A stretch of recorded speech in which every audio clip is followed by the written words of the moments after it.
لله رب العالمين والصلاة والسلام على من كان نبيا وآدم بين الماء والطين وعلى آله وأصحابه الراشدين المهديين أما بعد فأعوذ بالله من الشيطان الرجيم بسم الله الرحمن الرحيم فإن آمنوا بمثل ما آمنتم به فقد اهتدوا صدق الله ومولانا العلي العظيم وبلغنا رسوله النبي الكريم الأمين إن الله وملائكته يصلون على النبي يا أيها الذين آمنوا صلوا عليه وسلموا تسليما اللهم صل على سيدنا ومولانا محمد وعلى آل سیدنا و مولانا محمد وبارک وسلم وصلی علیہ. تھوڑا ہو سکے تو سارے محبت سے درود پاک پڑھ لیں. اللہم صلی علی سیدنا و مولانا محمد معدن الجود والکرم وعلى آلہ وصحبہ وبارک وسلم. رب صلی وسلم دائما ابدا علی حبیبک خیر الخلق کلہم. اللہ کریم عز و جل کی حمد و ثنا اور نبی پاک صاحب لولاک سیاح افلاک صلی اللہ علیہ وسلم کی ذات بابرکت پر درود و سلام کا نذرانہ پیش کرنے کے بعد اللہ جل مجدہ کی بارگاہ بے کس و پناہ میں عرضگزار ہوں. رب کعبہ میری زبان پر کلمۃ الحق جاری فرمائے اور ہماری اس حاضری کو اپنی بارگاہ میں قبول فرما کر ہمارے لیے، ہمارے گھر والوں، اساتذہ اور پیر و مرشد کے لیے باعث نجات بنائے. اللہ کریم عز و جل کا یہ فضل و احسان ہے کہ اس نے پھر ایک دفعہ یہ توفیق بخشی کہ دین حق کی سربلندی کے لیے کچھ کلمات ادا کرنے اور کچھ سننے کا موقع عطا فرمایا ہے. یہ سوائے اس کی توفیق کے اور کوئی صورت نہیں ہے، تو ہم اس کی توفیق پر اس کا شکر ادا کرتے ہیں. اللہ کریم عز و جل نے انسانیت کے لیے جو راہ ہدایت کا سلسلہ جاری کیا، جو لوگوں کو تعلیم دینے کے لیے، رشد و ہدایت کے لیے سلسلہ رکھا، وہ اللہ تعالیٰ نے اپنے انبیاء اور مرسلین علیہم السلام کو مبعوث کیا. جب یہ سلسلہ خاتم الانبیاء والمرسلین نبی کریم صلی اللہ علیہ وسلم پر ختم ہوا، اب اس سلسلے میں آگے چلنا تھا، تو اللہ تعالیٰ نے اس کے لیے اپنے محبوب صلی اللہ علیہ وسلم کے صحابہ کی یہ پہلے ذمہ داری لگائی. اور صحابہ کرام علیہم رضوان اجمعین یہ وہ نفوس قدسیہ ہیں، رب کے ہاں ان کا مقام اور مرتبہ کچھ یوں ہے کہ اللہ تعالیٰ نے فرمایا فَإِنْ آمَنُوا بِمِثْلِ مَا آمَنْتُمْ بِهِ فَقَدِ اهْتَدَوْا. فرمایا انہوں نے نبی کریم صلی اللہ علیہ وسلم کو ایسا مانا، شریعت پر ایسے فدا ہوئے، دین حق کی سربلندی کے لیے انہوں نے وہ قربانیاں دیں کہ ان کا ایمان جو ہے وہ ایسا دلیل بن گیا کہ فرمایا اگر تم ان کی طرح ایمان لے آؤ گے تو تمہیں بھی ہدایت کی سند دے دی جائے گی. ایمان اتنا ان کا اعلیٰ ہو گیا، اب جو ان کے پیچھے چلے گا وہ سند اتنی ہے کہ فرمایا اب تم بھی ہدایت والے بن جاؤ گے. اب جو ان کے پیچھے چلے اس کو سند ہدایت مل جائے. پتہ نہیں میں سمجھا پا رہا ہوں یا نہیں پا رہا. جو ان کے پیچھے چلے جب اس کو سند ہدایت مل جائے تو بتائیں جب پیچھے چلنے والے کو سند ہدایت مل جائے وہ صحابہ خود کتنے جو ہے نا ہدایت کے ممبر پر سرفراز ہوں گے. ان کو رب نے کتنا مقام دیا ہوگا. حضرت عبداللہ بن مسعود رضی اللہ عنہ فرماتے ہیں کہ اولئک اصحاب محمد کانوا افضل هذه الامت. فرماتے ہیں اصحاب محمد اس امت میں سے سب سے افضل ہیں. کانوا افضل هذه الامت، اس امت میں سب سے جو ہے افضل ہیں. اب اگلے لفظ بڑے پیارے، فرمایا وَأَبَرَّهَا قُلُوبًا، فرمایا اس امت میں سے انبیاء اور مرسلین کا معاملہ الگ ہے، امت کی بات ہے۔ اس امت میں سے جن کے دل سب سے نیک ہے وہ نبی کے صحابہ ہیں۔ میرے خیال میں بولنا سبحان اللہ بنتا ہے۔ میں نے پہلے دفعہ بھی عرض کیا تھا جب میرا ذکر آئے گا نا آپ نے خاموش ہو کر صرف خود خاموش نہیں ہونا، مجھے بھی اٹھا دینا ہے، کیونکہ یہ ممبر میرے تذکروں کے لیے نہیں ہے، لیکن جن کے تذکرے کرنے سے جو ہے نا وہ ایمان کو جلا ملتی ہو وہاں سبحان اللہ کہنا بنتا ہے میرے خیال میں۔ فرمایا وَأَبَرَّهَا قُلُوبًا، ان کے دل ہیں، دل کیوں ہیں؟ اللہ فرماتا ہے اولئک الذین امتحن اللہ قلوبہم للتقوی، فرمایا یہ نبی کے غلاموں کے دل وہ ہیں جو میں نے تقوی کے لیے چن لیے ہیں۔ تقوی وہاں ہوتا ہے جہاں دل پاک ہوتا ہے، کچھ بات سمجھیے گا، تقوی وہاں ہوتا ہے جہاں دل، اور جو دل پاک ہوتا ہے وہاں ناپاکی نہیں آتی، جو دل پاک ہوتا ہے وہاں پلیتی نہیں آتی، جو دل پاک ہوتا ہے غلاظت نہیں آتی۔ تھوڑا سا میں آگے چلوں، جو دل پاک ہوتا ہے وہاں بغض نہیں آتا، وہاں کینہ نہیں، وہاں حسد نہیں۔ اور رب نے فرمایا وَنَزَعْنَا مَا فِي صُدُورٍ مِّن غِلٍّ إِخْوَانًا عَلَىٰ سُرُرٍ مُتَقَابِلِينَ، فرمایا ان کے دلوں میں جو کینہ اگر تھا بھی صحیح ہم نے سارا کھینچ لیا۔ اب کیسا عَلَىٰ سُرُرٍ مُتَقَابِلِينَ، فرمایا ایسے بھائی بن گئے ہیں تختوں پر بیٹھ کر ایک دوسرے کی زیارت کرتے ہیں، ہم نے کھینچ لیا۔ جب رب کہتا ہے ہم نے نکال لیا، دل تقوی کے لیے ہم نے چن لیے، دل کو پاکیزہ کر لیا۔ بتائیں جن کے دل پاک ہوتے ہیں وہ کبھی جھگڑتے ہیں؟ نہیں۔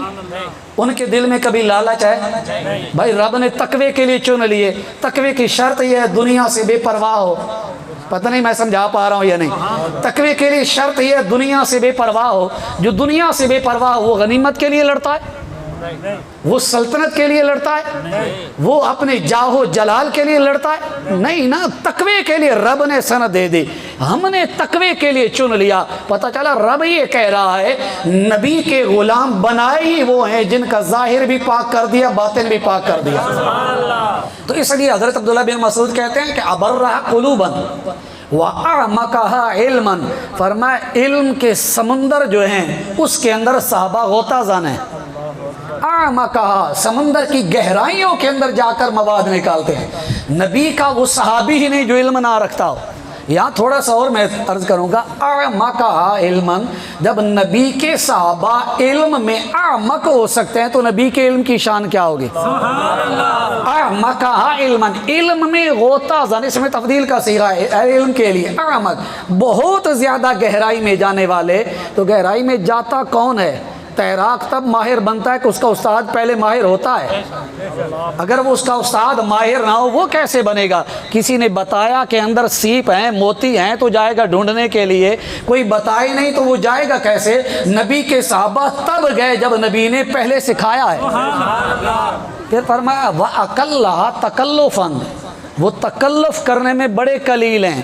تکلف کا مطلب کیا ہوتا ہے؟ ہمارے ہاں تکلف یہ ہوتا ہے کوئی آ گیا نا، اب مجبوری ہے دکھانے کے لیے کچھ کرنا پڑے گا، اب میں مذہبی بندہ ہوں مجھے اپنا آپ بنانے کے لیے کچھ کرنا پڑے گا۔ لوگ کہیں یار مذہبی بندہ ہے یہ بھی اس طرح کے کام کرتا ہے، نماز پڑھتے وقت یہ سوچنا پڑے گا میری نماز ایسی ہو لوگ تاکہ دیکھ کر کہیں بڑا نمازی ہے نا۔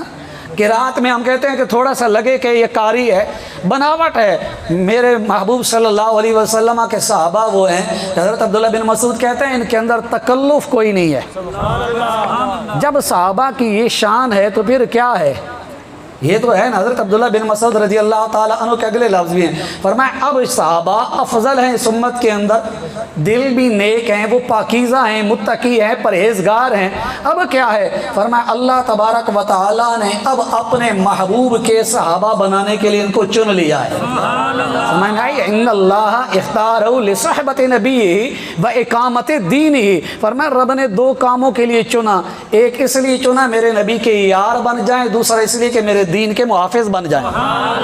تو صحابہ دین کے محافظ، سمجھ میں آئی ہے نا؟ صحابہ دین کے محافظ ہیں۔ اور المستدرک للحاکم کے اندر روایت موجود ہے، میرے آقا کریم صلی اللہ علیہ وسلم نے فرمایا ان اللہ اختارنی واختار علی اصحابی، فرمایا اللہ نے مجھے بھی چنا، میرے لیے میرے صحابہ کو چنا۔ میرے لیے میرے صحابہ کو چنا کس نے؟ ساتھ چلیں گے. کس نے؟ اللہ نے چنا. اب چن کر کیا کیا؟ وہ اللہ بول کر میں کلام کروں گا.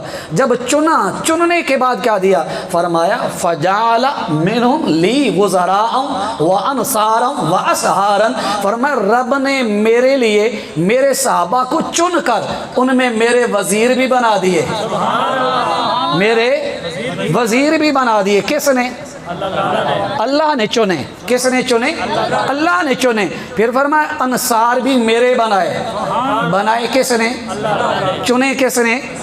واسحارن میرے سسرال بھی بنائے. کس نے؟ چنے کس نے؟ اللہ نے. اب یہاں بات اور طلب ہے. دنیا کے اندر کوئی کسی کلام کا بھی انتخاب کر لے، بڑی داد دی جاتی ہے فلاں کا انتخاب بڑا اعلیٰ. ایسا ہی ہے نا. کوئی شعر لکھنے والا اور ہوتا ہے، انتخاب چن کر اپنی ڈائری میں لکھنے والا اور ہوتا ہے. کہتے ہیں جی فلاں کا انتخاب بڑا پیارا ہے. اب اس کا رد کرے تو رد شعر کا نہیں ہوتا، انتخاب کرنے والے کا ہوتا ہے. ایسا ہی ہے نا. والد جائے نا گھر سے سامان لینے کے لیے، جب گھر میں چیزیں لے کر آ جائے، ان کی گھر والی یا اولاد کہہ دینا چیز پسند نہیں آئی، وہ در حقیقت کلام چیز پر نہیں ہو رہا، اس کے انتخاب پر کلام ہے. پتہ نہیں میں سمجھا پاؤں گا یا نہیں.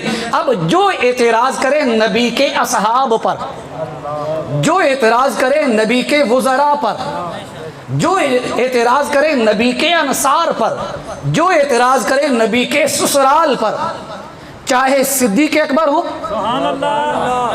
چاہے عمر پاک ہو، سسرال میں سے ہے نا، چاہے جناب ابو سفیان ہو، چاہے جناب سیدنا امیر معاویہ رضی اللہ تعالیٰ عنہ، جو نبی کے اصحاب پر اعتراض کرے، وزراء پر، انصار پر، سسرال پر، اعتراض ان پر نہیں کر رہا، وہ رب کے انتخاب پر کر رہا ہے. فرمایا رب نے چنا. اور امام ذہبی کہتے ہیں قال الذہبی صحیح. امام ذہبی کہتے ہیں حدیث پاک صحیح ہے، تاکہ وہ حیضہ بھی ختم ہو جائے کہ صحیح ہے یا نہیں ہے. سمجھ میں آئی ہے نا. وہ حیضہ بھی ختم ہو جائے کہ یہ صحیح ہے. اچھا امام میں یہ بھی بڑا مسئلہ ہے، یہ کہتے ہیں جی جو صحیح نہیں ہے نا شاید حدیث پاک ہی نہیں ہے. بڑا افسوس ہے. حالانکہ موضوع حدیث کے لیے بھی شرطیں ہیں کہ کب جا کر موضوع بنتی ہے. ویسے ہی نہیں، ضعیف حدیث کو عوام سمجھتے ہیں شاید حدیث ہی نہیں ہے، حالانکہ ایسا تھوڑی ہے. یہ پتہ نہیں کس نے کہہ دیا کہ ضعیف حدیث حدیث ہی نہیں ہے. ضعیف کا صرف مطلب یہ ہوتا ہے کہ صحیح کی شرائط میں سے کوئی شرطیں کم ہو گئیں جس میں حسن تک بھی نہ آ سکے، پھر وہ ضعیف تک ہے. رہتی حدیث ہی ہے کیونکہ نبی کا فرمان ہوتا ہے. مسئلہ حدیث میں نہیں ہوتا. مسئلہ یہ ہوتا ہے کہ راوی کا کبھی حافظے کا مسئلہ ہوتا ہے، یہ یاد رکھنے والی باتیں ہوتی ہیں. کبھی راوی کے متعلق شک ہوتا ہے کہ اس کے معاملے کے اندر یوں ہے، تھوڑے سے تردد کی وجہ سے. یہ تو امت کی احتیاط ہے کہ شک بھی آیا تو کہا کہ اب اس سے حکم لینے میں احتیاط کریں گے، لیکن فضیلت پھر بھی بیان کی جائے گی. فضیلت پھر بھی بیان کی جائے گی، اس میں کمی نہیں ہوگی. تو یہاں تو امام ذہبی نے پہلے ہی نچوڑ نکال دیا. فرمایا حدیث بھی صحیح ہے. تو پتہ چلا نبی کے صحابہ وہ جن کو کس نے چنا؟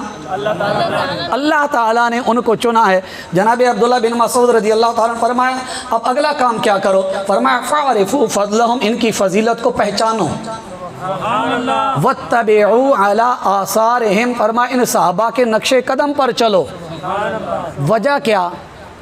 کیوں نقش قدم پر چلیں؟ کیوں مقام دیکھیں؟ فرمایا انہم علی الہدی المستقیم. وجہ یہ ہے کہ صحابہ ہدایت مستقیم پر موجود ہیں. صحابہ ہدایت پر ہیں، مستقیم پر. تو پتہ چلا جو صحابہ کے پیچھے چلا وہی رہا ہدایت پر. سمجھ میں آئی ہے؟ جو یہاں سے گیا وہ وہاں سے گیا. جو تیرے در سے یار پھرتے ہیں در بدر یوں ہی خار پھرتے ہیں. ہم نے دیکھا ہے جو صدیق عمر سے پھرا وہ روضہ رسول سے بھی پھر گیا. صدیق عمر کے در سے صرف نہیں جاتا، وہ نبی کے در سے بھی چلا جاتا ہے. میرے رضا نے تو حضور کے لیے فرمایا، میں نے کہا یہ تو غلاموں کی بات ہے. جو ان کے در سے جاتا ہے گنبد خضرا اس سے دور ہو جاتا ہے، اور جو گنبد خضرا سے جاتا ہے وہ پھر رب سے بھی دور ہو جاتا ہے.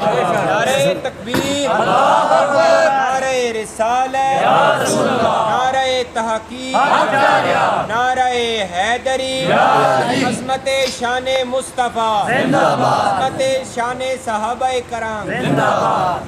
تو نبی کریم رؤوف رحیم صلی اللہ علیہ وسلم کے صحابہ کو اللہ نے یہ فضیلت دی ہے. احادیث کریمہ اور بھی ہیں لیکن وقت کو اس طرح ہم نے سمیٹنا ہے کہ آگے چل کر کچھ صحابہ کے متعلق ہم نے کلام بھی کرنا ہے نا.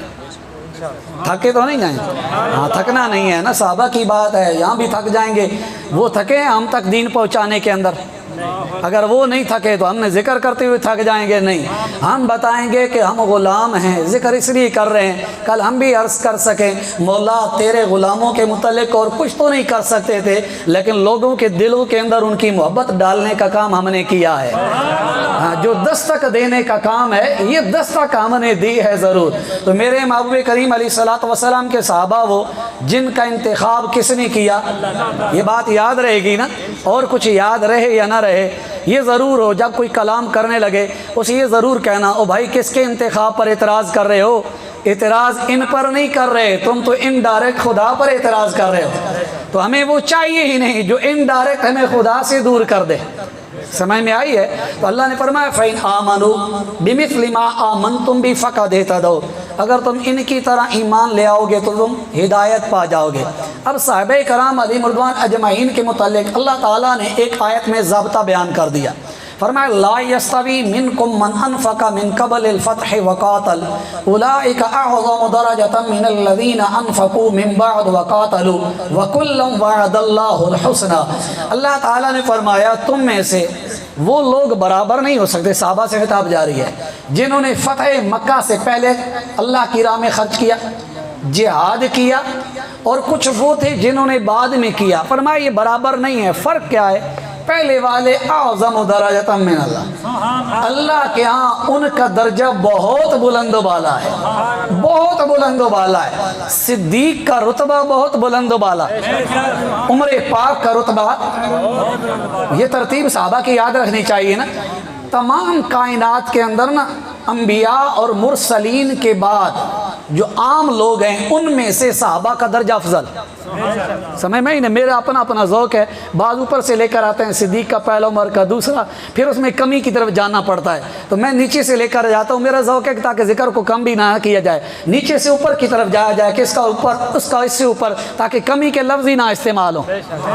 تو تمام میں سے اولیاء میں سے غوث ابدال میں سے مرتبہ کن کا اونچا؟ بول دیں یار، صحابہ کرام علیہم رضوان اجمعین کا۔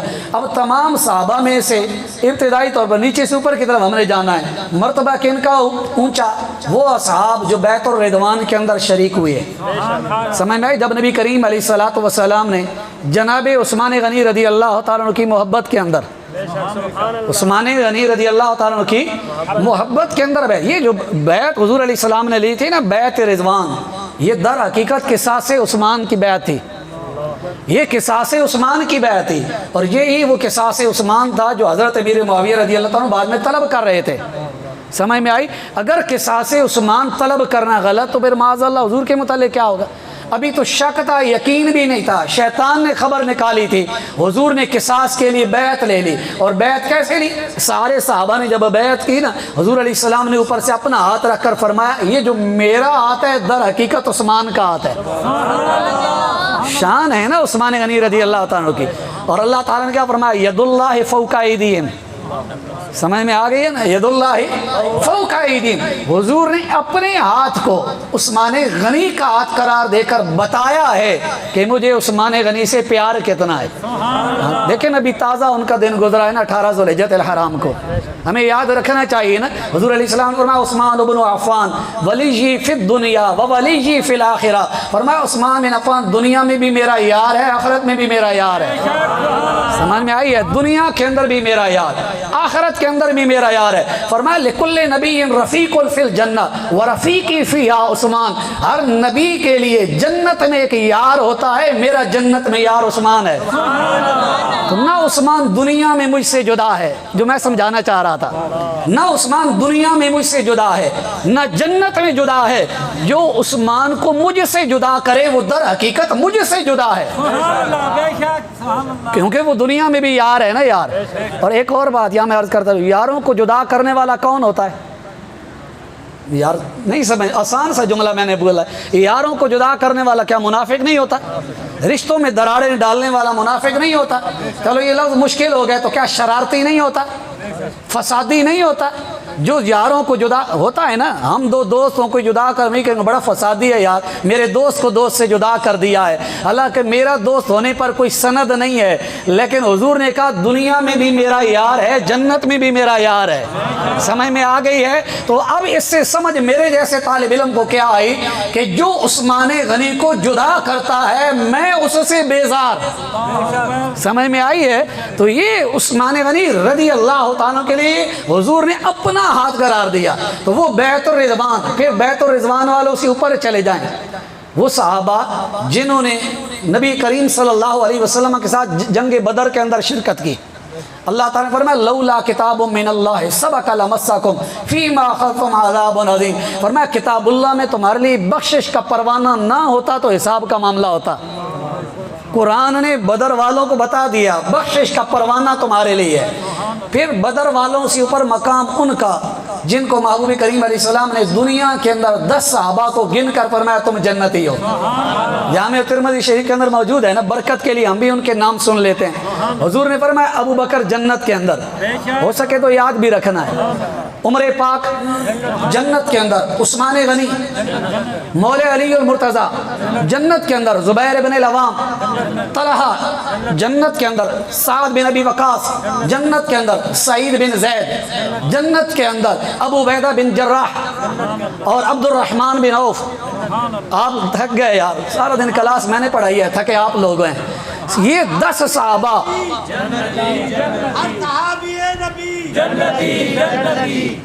یہ 10 صحابہ حضور زندگی کے اندر ان کو جنت کی بشارت دے رہے ہیں۔ میں نے کہا حضور کہہ رہے ہیں تم جنت کے اندر، حضور جنت کی اطلاع ہی نہیں رکھتے، کل کس کے ساتھ کیا ہوگا حضور جانتے ہی نہیں ہیں، بتائیں ابھی زندگی باقی ہے، ابھی قبر باقی ہے، ابھی حشر باقی ہے۔ محبوب کہہ رہے ہیں تم جنت کے اندر ہو، یہ پروانہ بتا رہا ہے۔ میرے محبوب جانتے ہیں ان کا خاتمہ بھی ایمان پر ہوگا، جنت ٹھکانہ بھی ہوگا۔ اور صحابہ نے یقین رکھا کہ مالک کونین ہے، گو پاس کچھ رکھتے نہیں، سمجھ میں، 2 جہاں کی نعمت ہیں ان کے خالی ہاتھ میں۔ یہ کہہ دیا صحابہ نے لا ورب العرش، جس کو جو ملا ان سے ملا، بڑھتی ہے کونین میں نعمت رسول اللہ کی۔ یہاں تو سارے پروان یہ صحابہ، پھر اس سے اوپر ان 10 سے اوپر پھر 4 یاروں کا معاملہ ہے۔ کن کا؟ 4 یاروں کا معاملہ ہے۔ اور جو چوتھے خلیفہ ہیں خلافت کے اعتبار سے بھی اور افضلیت کے اعتبار سے بھی جو چوتھے نمبر پر، یہاں وہ ہمارے یہاں نہیں ترتیب چلتی کہ ظاہری خلافت میں فلاں ہے، باطنی میں فلاں ہے، اکابرین نے کہیں ظاہری اور باطنی خلافت کا سلسلہ ہی کوئی نہیں چھیڑا، تو وہاں چوتھے نمبر پر وہ مولا علی المرتضی شیر خدا کرم اللہ تعالی وجہ الکریم، تیسرے نمبر پر سیدنا عثمان غنی رضی اللہ تعالیٰ عنہ، دونوں محبوب کے داماد، یہ بات بھی یاد رکھیں، دونوں داماد، ایک کے گھر محبوب کی ایک شہزادی ہے، دوسرے کے گھر 2 آ گئیں۔ اور میرے محبوب نے فرمایا، مولا علی کرم اللہ تعالیٰ وجہ الکریم خود فرماتے ہیں، تاریخ الخلفاء میں امام جلال الدین سیوطی نے لکھا، حضور نے کی جب دوسری شہزادی بھی فوت ہو گئی نا، حضور نے فرمایا یہ تو 2 تھیں، اگر میری 40 ہوتی ساری عثمان کے نکاح میں دے دیتا۔ اور ملا علی قاری نے مرقات المفاتیح، مشکات شریف کے عربی شرح، اس کے اندر اگلے لفظ بھی استعمال کیے جو بہت آگے ہیں۔ ملا علی قاری کہتے ہیں کہ روایت ایک یہ بھی ہے، رسول اللہ صلی اللہ علیہ وسلم نے ارشاد فرمایا کہ یہ تو 40 کی بات ہے نا، لو کانت عندی 100,000 تموت واحدۃ بعد واحدۃ زوجتک اخرى، اے عثمان یہ تو 1-2 کی بات ہے، میری 100 بیٹیاں ہوتی، ایک کے بعد دوسری ساری مرتی چلی جاتی، ساری تیرے نکاح میں دے دیتا۔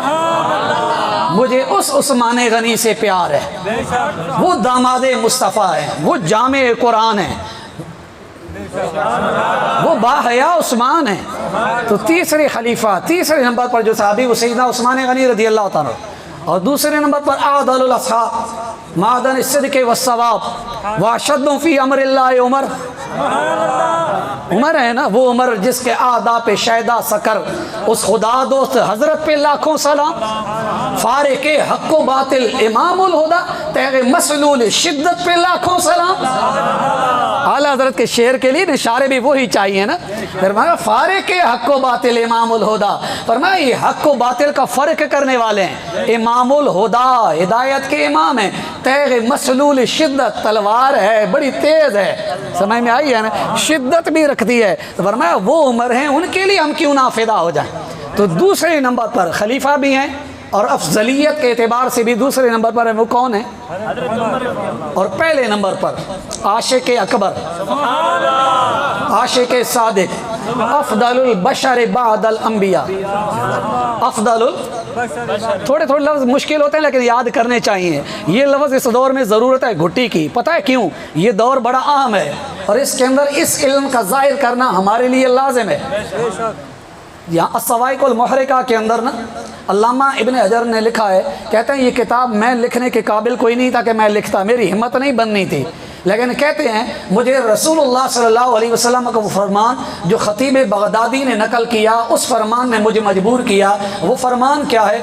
رسول اللہ صلی اللہ علیہ وسلم نے فرمایا اذا ظہرت الفتن او قال البدو او صب اصحابی فلیظہر العالم علمہ. رسول اللہ صلی اللہ علیہ وسلم نے فرمایا جب فتنے ظاہر ہوں یا میرے صحابہ کو سب کیا جائے, برا بھلا کہا جائے, عالم پر واجب ہے اپنا علم ظاہر کرے.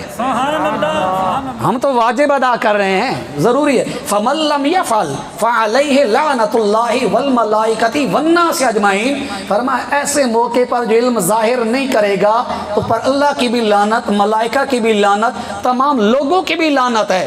ہم لعنت سے بچنے کے لیے کر رہے ہیں کہ جو واجب ہے وہ ادا کر رہے ہیں. اور امام احمد بن حنبل نے ایک اور روایت بھی نقل کی. امام احمد بن حنبل نے, امام احمد بن حنبل جانتے ہیں نا کون سی شخصیت ہیں, محدث بھی ہیں اور ائمہ میں سے ایک چوتھے امام بھی ہیں. آپ نے جو ہے نا فضائل صحابہ ایک کتاب لکھی ہے. کتاب کا نام ہی کیا ہے؟ فضائل صحابہ. کتاب کا نام ہی ہے. آپ نے اس کے اندر یہ لکھا ہے کہ رسول اللہ صلی اللہ علیہ وسلم نے فرمایا من حفظنی فی اصحابی کنت لہ یوم القیامت حافظا.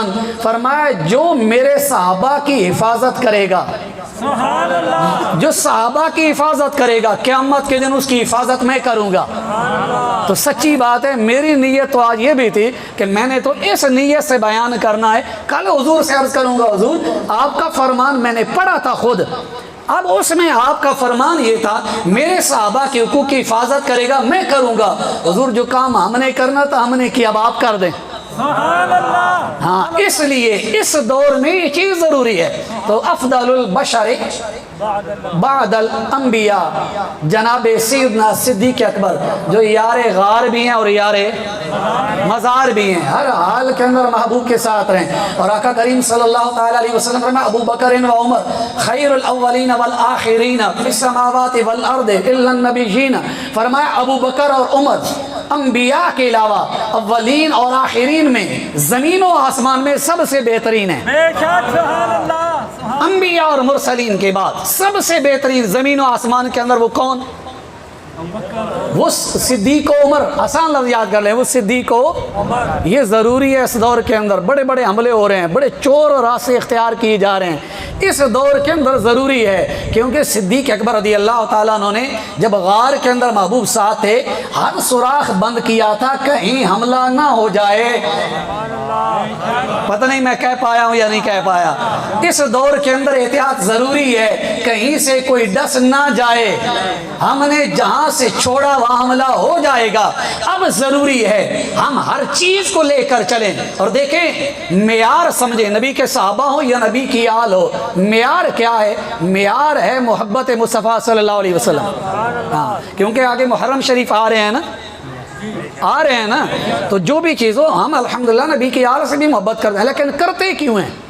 اصل وجہ ہے نبی کے صحابہ سے بھی محبت کرتے ہیں, کرتے ہی کیوں ہیں یار؟ شاخوں سے جھولنے والا کوئی کمال کا بندہ ہوتا ہے, کوئی ایک لڑی سے جھولنے لگ جائے کہ یہ میری ہے, کوئی ادھر سے جھول کر کے یہ میری ہے, اس کو کون سمجھدار کہے گا؟ سمجھدار وہ ہوگا جو تنے کے ساتھ لپٹ کر کے یہ میرا ہے, شاخیں جانے تم جانو. نہیں سمجھے؟ ہم نے کہا مصطفیٰ ہمارے ہیں, تم ادھر والے ادھر جھولو, ادھر والے ادھر جھولو, تمہاری بات ہے. ہم مصطفیٰ کریم علیہ السلام کے دامن سے لپٹ کر ہم نے بتایا جو مصطفیٰ کا ہو گیا وہ ہمارا امام بن گیا. یہ ہے اصل. اور میں دلیل یوں نہیں ہے کہ خطابت کا انداز ہے، میں دلیل بھی دوں گا. میرے محبوب کریم علیہ السلام نے فرمایا احب اللہ لما یعظکم بہ من نعمی، فرمایا اللہ سے پیار کرو کیونکہ اللہ تمہیں نعمتیں عطا کرتا ہے. فرمایا احبونی لحب اللہ، مجھ سے پیار کرو اپنے رب کی محبت کی وجہ سے. فرمایا احبوا اہل بیتی لحبی، میری اہل بیت سے پیار کرو میری وجہ سے. ان سے پیار ان کی وجہ سے نہ کرو، نہیں سمجھے؟ ان سے پیار ان کی وجہ سے نہ کرو، جو مقام ملا میری وجہ سے ملا. اب صحابہ کے معاملے میں فرمایا اللہ اللہ فی اصحابی لا تتخذوا غرضا من بعدی فمن احبهم فبحبی احبهم. فرمایا جس نے ان سے محبت کی اس نے میری محبت کی وجہ سے کی.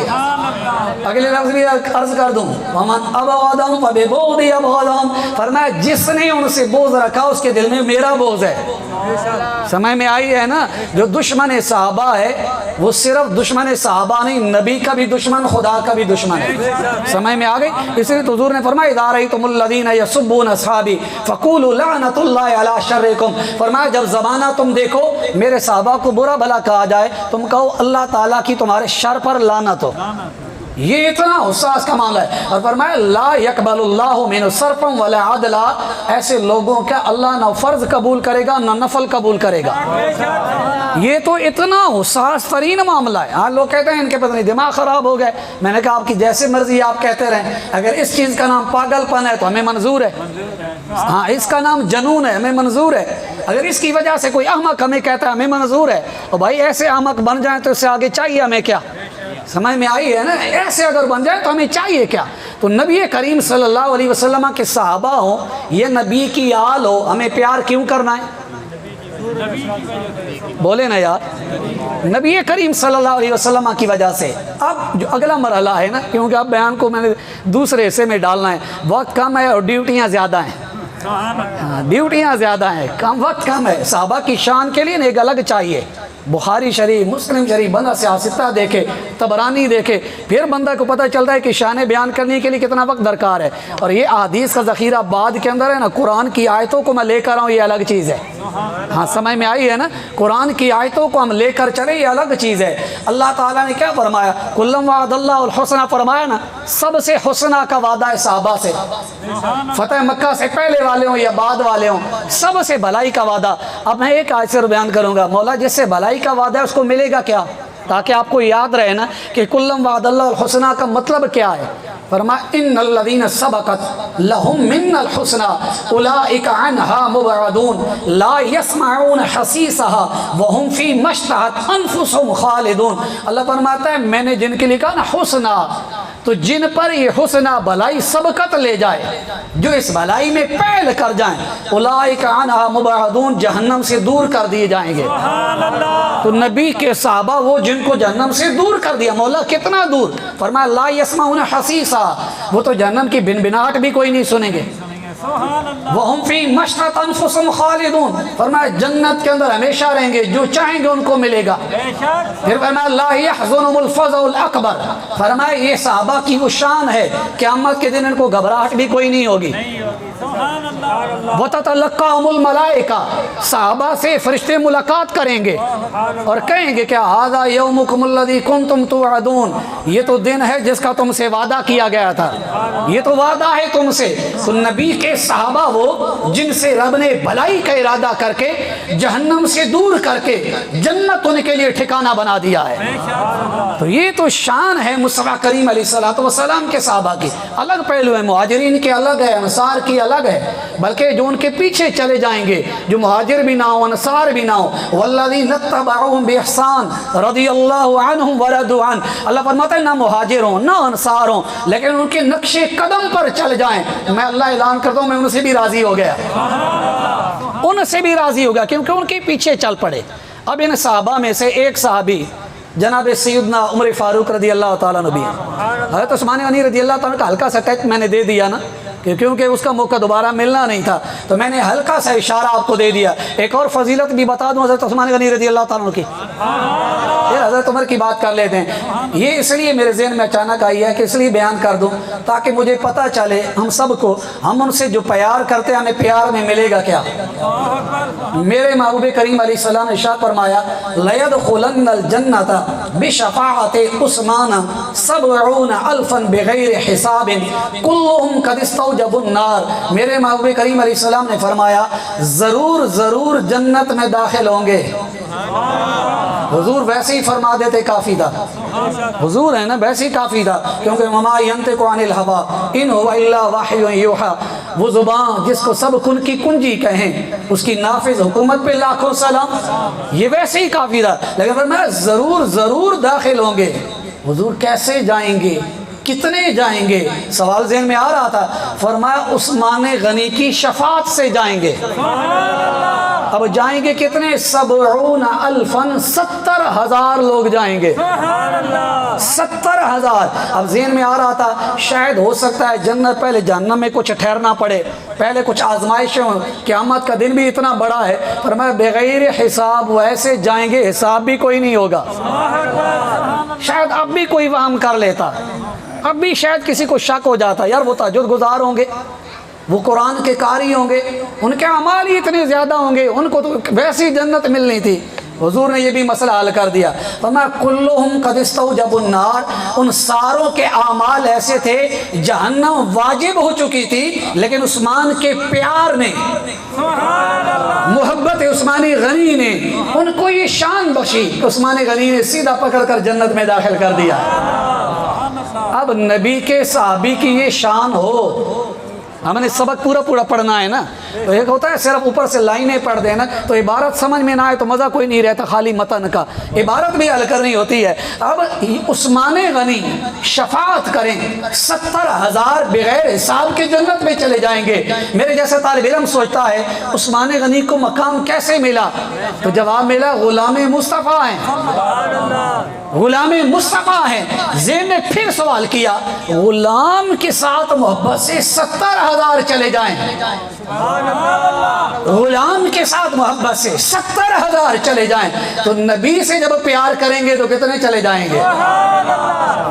یہ بھی مسئلہ حل ہو گیا نا. تو عثمان غنی کی شفاعت بتا رہی ہے, شفاعت مصطفیٰ پہلے ہے, شفاعت عثمان بعد کے اندر ہے. تو عثمان غنی کی شفاعت بیان کرنے سے پہلے شان جو ہے شان مصطفیٰ بیان کرنی پڑے گی. میں نے پہلے بیان کیا نا کہ وجہ کیا ہے, ہم شان صحابہ بیان کریں تو تب بھی پہلے شان مصطفیٰ ضروری ہے.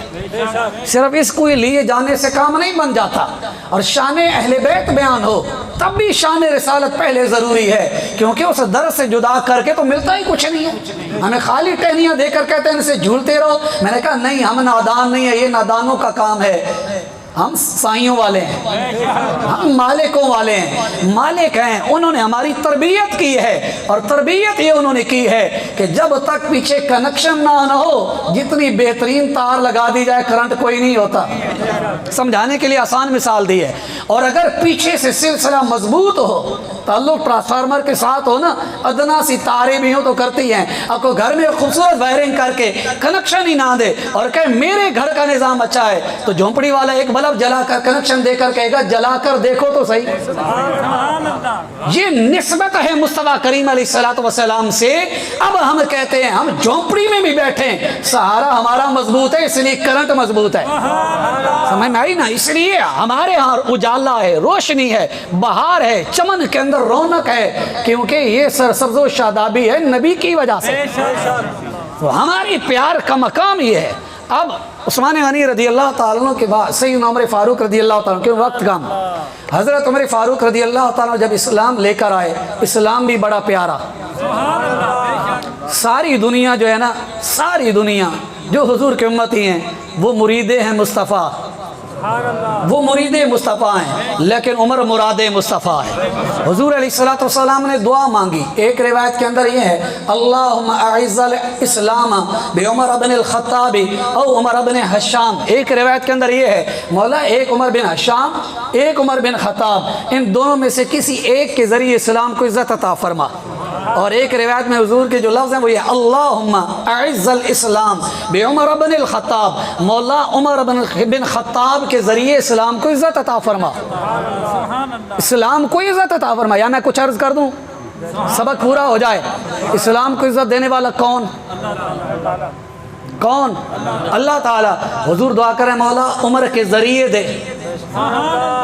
عمر کے ذریعے دے، تو پتہ چلا یہ ذریعہ ڈھونڈنا بھی غلط نہیں ہے، سمجھ میں آئی ہے نا؟ اسلام کو عزت رب نے دینی ہے، رب نے فرمان نہیں دیا والذی ارسل رسول بالہدی ودین الحق، 2 دفعہ قرآن کے اندر آیا لیظہرہ علی الدین کلی، پیارے بھیجا اس لیے ہے کہ آپ غالب آئیں گے، انتم الاعلون ان کنتم مؤمنین، رب نے اور سند دی تم ہی بلند ہو، تم اسلام والے ہو ہی عزت والے، لیکن پھر بھی فرمائے پھر بھی حضور کہتے ہیں مولا عزت عطا کر دے۔ اور حضرت عبداللہ بن مسعود کیا کہتے ہیں؟ کہتے ہیں ما زلنا اعزتا منذ اسلم عمر، فرمایا جب سے عمر اسلام لے کر آئے اس سے ہم عزت والے بن گئے۔ اچھا جناب عبداللہ بن مسعود کو بڑا پیار تھا حضرت عمر رضی اللہ تعالیٰ عنہ سے، بہت پیار تھا۔ حضرت عبداللہ بن مسعود رضی اللہ تعالیٰ عنہ کہتے ہیں مجھے یوں لگتا ہے کہ عمر کے پیشانی پر جو ہے نا وہ فرشتہ ہے جو عمر کی مدد کرتا ہے۔ اور امام طبرانی نے معجم الاوسط کے اندر نقل کیا حضرت ابن مسعود کو پیار کتنا تھا عمر سے، کہ حضرت عبداللہ بن مسعود رضی اللہ تعالیٰ عنہ کہتے ہیں اگر مجھے یہ پتہ چل جائے، لفظ بڑے پیارے، اگر مجھے یہ پتہ چل جائے فلاں کتا عمر کو پیارا ہے میں اس کتے سے بھی پیار کروں گا۔ عبداللہ بن مسعود پتہ ہے کون ہے؟ یہ نبی کے وہ صحابی ہیں جن کا لقب ہے صاحب الوسادت والنعلین، حضور کا تقیہ اور نعلین سینے سے لگائے رکھتے تھے۔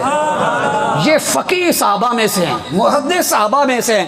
اب یہ کہہ رہے ہیں عمر کتے سے پیار کرے وہ کتا بھی مجھے پیارا ہو جائے، تو پتہ چلا عمر کا پیار بھی کتنا اعلیٰ ہے۔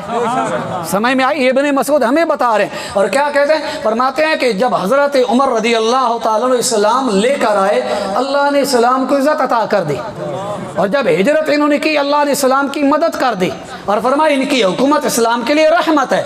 اور حضرت یہ عمر رضی اللہ تعالیٰ عنہ انہوں نے اسلام کو کیسے عزت دی؟ حضرت امام حسن بصری رحمۃ اللہ تعالیٰ فرماتے ہیں جب محشر کا دن ہوگا، قیامت کا دن ہوگا، ہر طرف جو ہے نا وہ ہر کوئی اپنی اپنی کیفیت کے اندر ہوگا، فرمایا یجیء الاسلام، پھر اسلام آئے گا۔ ایک اور روایت بھی ذہن میں آئی ہے لیکن وقت قلیل ہے کہ اسلام آتا کیسے ہے، یہ ایک الگ انشاءاللہ کبھی موقع ملا تو اسلام کے متعلق اسلام کیسا ہے، یہ کس حیت کے اندر آئے گا، ایک الگ چیز ہے۔ فرمایا یجیء الاسلام، اسلام آئے گا حیت کے اندر، انسانی حیت کے اندر، فتصفح، لوگوں سے مصافحہ کرے گا، کن سے؟ اہل المحشر، اہل محشر سے، حتی یأخذ بید عمر، اسلام سب سے مصافحہ کرتے کرتے عمر کا ہاتھ تھام کر بلند کر کے کہے گا مولا اس نے مجھے بلند کیا تو اس کو بلند کر دے۔ اسلام کو یوں بلند کیا جائے گا، عمر نے ایسا بلند کیا، اسلام یہ کہے گا مولا اس نے مجھے بلند کیا تو اسے بلند کر دے۔ اور میرے محبوب کریم علیہ السلام نے کیا فرمایا؟ حضور نے خواب کا، کہتے ہیں میں نے خواب دیکھا کہ لوگ میرے سامنے پیش کی گئے، ان کو قمیضیں پہنائیں گے، ہر ایک کی اپنی اپنی مقدار تھی، لیکن جو حلہ عمر کو پیش کیا گیا جو عمر نے پہنا وہ زمین تک پہنچا ہوا تھا۔ اب پوچھنے والوں نے پوچھا اس کی تعویل کیا؟ تو میرے محبوب کریم علیہ السلام نے فرمایا اللہ ان کو سلطنت عطا کرے گا، اتنی بڑی سلطنت۔ یہ خواب ہے جو محبوب نے حضرت عمر رضی اللہ تعالیٰ کے لیے دیکھا۔ اور جب عمر ایمان لے کر آئے تو عمر جب ایمان لے کر آئے تو استبشر اہل السماء، پھر آسمان والوں نے بھی عمر کی ایمان پر خوشیاں منائی۔ آج ہم خوشیاں ایسے تھوڑی منا رہے ہیں، یہ خوشیاں تو پہلے اسلام پر منائی گئی۔ اور میرے آقا کریم صلی اللہ تعالیٰ علیہ وسلم نے کیا فرمایا؟ فرمایا انی لانظر، بے شک میں دیکھ رہا ہوں۔ سمجھ میں یہ لفظ بڑے زبردست ہے۔ فرمایا انی لانظر، بے شک میں دیکھ رہا ہوں، کن کو دیکھ رہا ہوں؟ شیاطین الجن والانس قد فروا من عمر، فرمایا میں جنوں اور انسانوں کے شیطانوں کو دیکھ رہا ہوں عمر سے بھاگ جاتے ہیں۔ پتہ نہیں سمجھ پائے یا نہیں سمجھ پائے؟ حضور نے فرمایا لانظر، میں دیکھ رہا ہوں، دیکھا نہیں، لگاتار دیکھ رہا ہوں، مضارع ہے، اس کے اندر حال بھی ہے۔ کون؟ جنوں کے اندر بھی شیطان ہے، انسانوں کے اندر بھی شیطان ہے۔ اب پتہ کیسے چلے گا؟ جب عمر کا نام آئے بھاگ جائیں تو سمجھ جاؤ۔ حضور فرما رہے بھاگ جاتے ہیں، کل بھی بھاگتے تھے آج بھی بھاگتے ہیں۔ پر حضور انی لانظر، میں دیکھ رہا ہوں شیاطین الجن والانس۔ اب میں کہہ دوں تو کسی کو برا لگ جائے گا، لیکن حضور کہہ رہے ہیں تو پتہ چلا انسانوں کے اندر بھی ہوتے ہیں شیطان، ہوتے ہیں نا۔ دیکھیں قرآن نہیں کہتا من شر الوسواس الخناس الذی یوسوس فی صدور الناس من الجنۃ والناس، پناہ مانگتا ہوں خناس کے وسوسوں سے، وہ جو لوگوں کے دلوں میں وسوسے ڈالتا ہے وہ کون ہے؟ فرمایا من الجنۃ والناس، وہ جنوں کے اندر بھی ہے اور انسانوں کے اندر بھی ہے۔ سمجھ میں آئی ہے؟ نبی کے دشمن بھی اسی طرح شیطان جو ہیں، نبی کے دشمن بھی شیطان ہے، جنوں میں سے بھی انسانوں میں سے بھی ہیں۔ قرآن کا یہ فیصلہ ہے، 8ویں پارے کے اندر موجود ہے، کذالک جعلنا لکل نبی عدوا شیاطین الجن والانس لیوحی بعضهم الی بعض زخرف القول غرورا۔ اللہ فرماتا ہے ہر نبی کے لیے جیسے تھے اسی طرح اس نبی کے لیے بھی جنوں میں سے بھی شیطان ہیں، انسانوں میں سے بھی ہیں۔ تو نبی کا دشمن وہ انسان ہو وہ تب بھی شیطان ہے، عمر کا دشمن انسان ہو تب بھی شیطان ہے۔ اور پہچان کیا؟ حضور فرماتے ہیں عمر سے بھاگتے ہیں، بلکہ میرے محبوب فرماتے ہیں میرا عمر وہ ہے جس گلی سے عمر جاتا ہے شیطان ادھر سے بھاگ جاتا ہے۔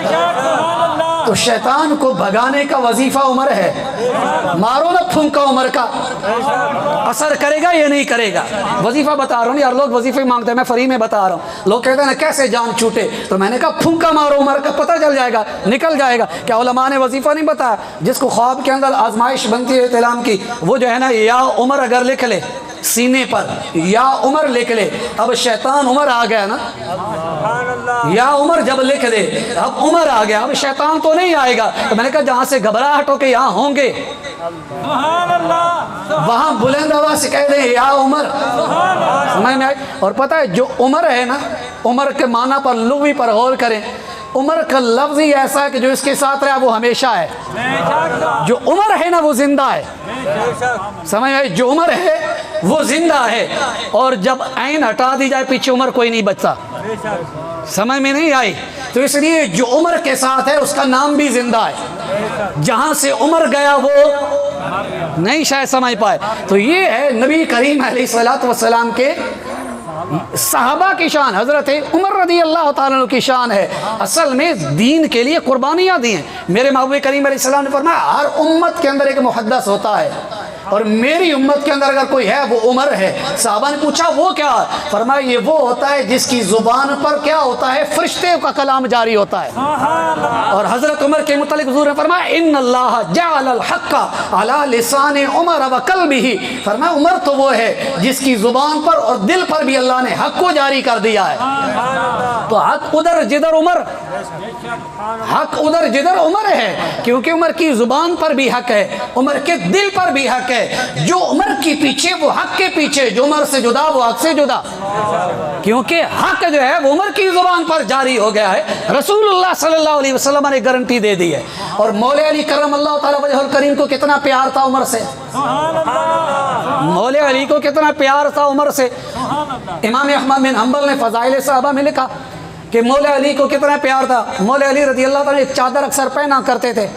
جب پوچھا گیا یہ چادر آپ اکثر پہنتے ہیں، کیوں آپ پہنتے ہیں؟ کہتے ہیں وجہ ہے انہو کسانی خلیلی و حبیبی و صفی عمر، فرمایا یہ چادر میرے یار نے، میرے حبیب، میرے دلدار نے، سمجھ میرے صفی نے، میرے دوست نے مجھے دی ہے، مجھے پیار ہے اس سے۔ عمر چادر دیں، علی اس چادر کو جدا نہ کریں، تو علی عمر سے کیسے جدا ہوں گے یار؟ علی وہ چادر بھی جدا نہیں کرتے، اس چادر سے پیار کرتے ہیں جو چادر عمر دے دے۔ عمر کی چادر سے علی کو پیار ہو تو پھر پتہ چلا عمر کی ذات سے کتنا علی کو پیار ہوگا۔ اس لیے تو مولا علی کرم اللہ تعالیٰ وجہ الکریم نے فرمایا نا لا یجتمع حبی وبغض ابی بکر وعمر فی قلب المؤمن، فرمایا میری محبت اور صدیق عمر کا بغض کسی مومن کے دل میں نہیں آ سکتا۔ میں نے لفظ بھی کچھ پڑھے ہیں، پتہ نہیں سمجھ کر پائے ہیں۔ فی قلب المؤمن، سمجھ میں آئی؟ کسی مومن کے دل کے اندر یہ دو چیزیں کبھی جمع نہیں ہو سکتی۔ تو پتہ چلا مومن کو ڈھونڈنا ہو تو ڈھونڈ لیں، مومن کا انتخاب کرنا ہو تو کر لیں، پہچاننا ہو تو پہچان لیں۔ صدیق عمر اور حیدر کرار کا پیار ہے تو وہ وفادار ہے. صدیق عمر اور حیدر کرار کا پیار نہیں ہے، وہ غدار ہے. میں نے آسان لفظ بولے ہیں، کوئی مشکل نہیں بولے تاکہ آسانی سے سمجھ میں آ جائیں. یہ ہمیں مولا علی نے بتایا تو ہمیں تو علی سے پیار ہے، ہم علی کی بات کا انکار ہی نہیں کر سکتے. ہمیں تو اس لیے ماننا پڑے گا، مولا علی نے کہہ دیا ہم نے وہی مان لیا، کیونکہ محبت کا تقاضا یہ ہے جس سے پیار ہے اس کی بات کو مانا جائے. سمجھ میں آئی ہے نا بات؟ تو حیدر کرار کو بھی بڑی محبت ہے سیدنا عمر فاروق رضی اللہ تعالیٰ عنہ سے، اور اتنا پیار ہے حضرت عبداللہ بن عباس رضی اللہ تعالیٰ عنہ فرماتے ہیں، عبداللہ بن عباس نبی کی آل میں سے ہیں، نبی کی آل میں، کیونکہ چچا کے بیٹے ہیں نا تو چچا خاندان کا ایسا ہی ہوتا ہے. آل صرف 2-3 بندوں کا تو نام نہیں ہے، ایک الگ موضوع ہے کہ آل میں کون آتا ہے اور کون کس کو جو ہے نا صرف خاص کیا جا رہا ہے، پھر ان کی شان کیا، یہ ایک الگ موضوع ہے. یہاں صرف میں اشارہ دے رہا ہوں کیونکہ وقت پہلے ہی کافی نکل گیا ہے کہ یہ حضرت عبداللہ بن عباس رضی اللہ تعالی عنہما حضور کے چچا کے بیٹے خاندان مصطفیٰ میں سے ہیں. یہ راوی ہیں، مولا علی رضی اللہ تعالیٰ فیصلہ کرنے والے ہیں. یہ کہتے ہیں حضرت عمر رضی اللہ تعالیٰ کا جنازہ رکھا ہوا تھا، چادر اوپر چہرے پر تھی، میرے کندھوں پر کسی نے ہاتھ رکھا. کہتے ہیں میں حیران ہوا پیچھے کون ہے. جب میں نے دیکھا تو وہ لفظ کہنے والا کیا کہہ رہا تھا کائنات کے اندر مجھے ایسا کوئی بندہ محبوب نہیں جس کے متعلق میں یہ کہہ سکوں میرے اعمال اس جیسے ہو جائیں. اے چادر میں لپٹنے والے، تیرے عمل اتنے پیارے ہیں، میں چاہتا ہوں کاش میرے عمل تجھ تک پہنچ جائیں. حضرت ابن عباس کہتا ہے پیچھے دیکھا کون ہے تو وہ مولا علی کھڑے ہوئے تھے. حیدر کرار یہ کہتے ہیں، حیدر کرار یہ کہتے ہیں، شیر خدا یہ کہتے ہیں، مولا علی یہ کہتے ہیں، جو ہمیں یہ کہتے ہیں کہ مولا علی کی یہ شان ہے کہ حضور نے فرمایا نا مدینۃ العلم وعلی بابھا. میں نے کہا میں نے مانا اور میں نے مان کر یہ یاد یوں رکھا علی جس علم کا دروازہ ہے اس علم سے علی نے بتایا کہ عمر کی تعظیم کرو. میں نے تو علی کا علم مانا کیونکہ میں نے تو صدیق عمر کو مانا اس لیے کہ علی نے یہ کہہ دیا، اور جب علی علم کا دروازہ ہے تو میں پیچھے داخل ہو گیا. ٹھیک ہے علی کے پیچھے ہو گئے. وہ بھائی مانتے ہو تو پھر پورا موضوع مانو نا. یہ کیا ہو گیا ڈنڈی چھڑ دو رنگی تو یک رنگ ہو جا، یہ موم ہو جا، یہ سنگ ہو جا. اب یہ کیا طریقہ کار ہے کہ محبت بھی کہو؟ یہ تو وہی بات بن گئی نا کہ میٹھا میٹھا ہپ ہپ اور کڑوا کڑوا تھو تھو. جو پسند آئے وہ لے لیا، جو پسند آئے اس کو چھوڑ دیا. قرآن کی زبان میں بولوں تو افتؤمنون ببعض الکتاب وتکفرون ببعض، تاکہ کل کوئی یہ نہ کہے یہ تو ٹوٹکے تھے. الحمدللہ کچھ عرصہ مدرسے کے ٹکڑے کھائے ہیں اور اب بھی کھا رہے ہیں. تو ٹکے جو ہے نا لگانے والی بات نہیں ہے کہ ٹکے لگا کر چھوڑ دیا جائے گا، دلیل کے ساتھ بات کی جائے گی. یہ کیا آدھے کو مان لیا آدھے کو چھوڑ دیا، نہ ادھر کے رہے نہ ادھر کے رہے، نہ خدا ہی ملا نہ وصال صنم. قرآن نے کہا مذبذبین بین ذالک لا الہ ہاؤلا ولا الہ ہاؤلا. قرآن کہتا ہے درمیان میں لٹکے ہیں، نہ ادھر جاتے ہیں نہ ادھر جاتے ہیں، نہ ان کو یہ پسند آتا ہے اپنی مرضی کی ادھر جاتے ہیں ادھر چلے جاتے ہیں، ادھر آتی ہے ادھر چلے جاتے ہیں. ان کا تو کسی چیز سے تعلق ہی کوئی نہیں ہے. تعلق ان کا ہے جو ہر طرف جو حق کی بات ہے وہ حق کی زبان کو پورا پورا لے لیتے ہیں. سمجھ میں آئی یہ بات؟ تو جناب سیدنا عمر فاروق رضی اللہ تعالیٰ عنہ یہ وہ شخصیت ہیں جو محبوب کریم علیہ السلام کے بھی محبوب ہیں. ان کے عدل کی مثالیں الگ ہیں، ان کے نظام حکومت کا معاملہ الگ ہے، ان کی ہجرت کی داستان الگ ہے، ان کے ہجرت کا انداز بھی سب سے منفرد تھا. انہوں نے ہجرت کرتے وقت نہ آئے جہاں سارے بیٹھے ہوئے تھے نا سردار، وہاں آ کر کہتے ہیں من اراد ان تسکل امہ ویتیم اولادہ، جو چاہتا ہے کہ اس کی ماں اس پر روئے، اس کے بیٹے جو ہے نا وہ یتیم ہو جائیں، وترمل زوجتہ، اور اس کی بیوی جو ہے نا وہ بیوہ ہو جائے، جو یہ چاہتا ہے اب وہ آئے مجھے مل لے فلاں جگہ. یہ پاور، یہ ٹیکا یہ عمر کا تھا. سمجھ میں آئی ہے؟ اور امام جلال الدین سیوطی نے لکھا کہ قرآن مجید فرقان حمید کی 19 آیتیں، بعضوں نے 20 اور 21 آیتیں لکھی، وہ ایسی ہیں جو عمر نے جو زبان سے نکالا اللہ نے قرآن بنا دیا. ہاں عمر جو کہتے گئے، حضرت عمر خود کہتے ہیں میں نے کہا اللہ نے قرآن بنا، کہتے ہیں میرے دل میں تمنا تھی کہ ابراہیم علیہ السلام کے جو مقام والا پتھر ہے اس کے لیے جائے نماز بنا دیا جائے. تو اللہ نے فرمایا واتخذوا من مقام ابراہیم مصلی، کہتے ہیں میرے ذہن کے اندر تھا کہ ازواج مطہرات کے پاس ہر کوئی آتا ہے، اچھے لوگ برے لوگ بھی آتے ہیں، ان کے لیے کوئی پردے کا انتظام ہونا چاہیے۔ کہتے ہیں میرے دل میں خواہش کا حضور کی بارگاہ میں اظہار کیا، حضور ایسا ہو جائے تو کتنا اچھا ہوگا۔ اللہ نے فرمایا اذا سألتموهن متاعا فاسألوهن من وراء حجاب، رب نے قرآن بنا دیا کہ جب بھی ان سے تم نے کوئی مانگنا ہے پردے کے پیچھے سے مانگنا ہے۔ عمر کے ذہن میں جو خیال آتا گیا، جو تمنا آتی گئی، وہ جواب بنتا گیا۔ ایک یہودی نے کہا کہ جبریل ہمارے دشمن ہیں، کیونکہ یہ وہی حضور علیہ السلام کے پاس لے کر آتے ہیں، معاذ اللہ ان کو چاہیے تھا کہ ہمارے اندر لے کر آتے۔ تو اللہ تعالیٰ کے یہ نیک بندے حضرت عمر رضی اللہ تعالیٰ عنہ، انہوں نے کہا من کان عدوا للہ وملائکتہ ورسلہ وجبریل ومیکال فإن اللہ عدو للکافرین۔ انہوں نے کہا جو اللہ اور اس کے رسول اور فرشتوں کا دشمن ہے وہ تو اللہ کا دشمن ہے۔ جب یہ کہ اللہ نے قرآن کی آیت بنا دی۔ حضرت عمر کہتے ہیں شراب کے معاملے میں واضح حکم نہیں آ رہا تھا، کیونکہ ابتدائی مراحل میں یا ایھا الذین آمنوا لا تقربوا الصلاۃ وانتم سکارى یہ آیا حکم۔ پھر کہتے ہیں میرے دل کے اندر تھا کہ اللہ تعالیٰ سے دعا کہ اللہ کوئی شافی بیان آ جائے، واضح بیان آ جائے۔ کہتے ہیں اللہ نے قرآن بنا دیا انما الخمر والمیسر والانصاب والازلام رجس من عمل الشیطان فاجتنبوه لعلکم تفلحون۔ عمر نے مانگا، رب نے قرآن بنا دیا۔ کہتے ہیں یہ وہ چیزیں ہیں، یہ تو حضور نے ایسا تو نہیں فرمایا کہ ان اللہ جعل الحق علی لسان عمر وقلبہ، اللہ نے عمر کی زبان اور دل پر حق کو جاری کر دیا ہے۔ عمر جو کہتا ہے رب اس کے موافق قرآن بنا دیتا ہے۔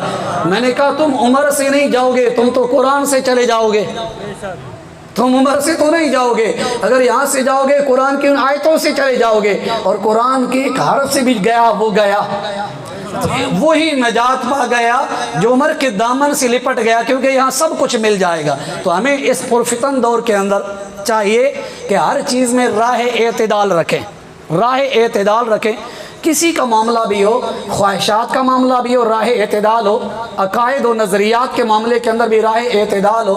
یعنی یوں نہیں، میں نے عرض کیا نا کہ اب صرف جو ہے نا وہ صحابہ کرام علی مردوان اجمعین کا ذکر کرتے رہیں، نبی کی آل کا نہ کریں، نہیں، اہل سنت سے تعلق ان کا بھی نہیں، کیونکہ وجہ ہے حضور علیہ السلام کی محبت۔ ایسا بھی نہیں کہ نبی کی آل کا تذکرہ کرتے رہیں، نبی کے اصحاب کا تذکرہ نہ کریں، اس کا تعلق بھی اہل سنت سے نہیں ہے۔ اہل سنت اہل جنت راہ اعتدال پر ہیں، اور راہ اعتدال ان کی یہ ہے کہ ان کا مرکز اور محور جو ایمان ہے وہ ذات مصطفیٰ صلی اللہ علیہ وسلم ہے۔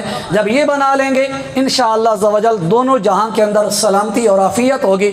اللہ کریم عز و جل کی بارگاہ میں عرض گزار ہوں، رب کریم عز و جل حق بات کہنے سننے اور اس پر عمل پیرا ہونے کی توفیق عطا فرمائے، آمین بجاہ نبی امین صلی اللہ تعالی علیہ وآلہ وسلم۔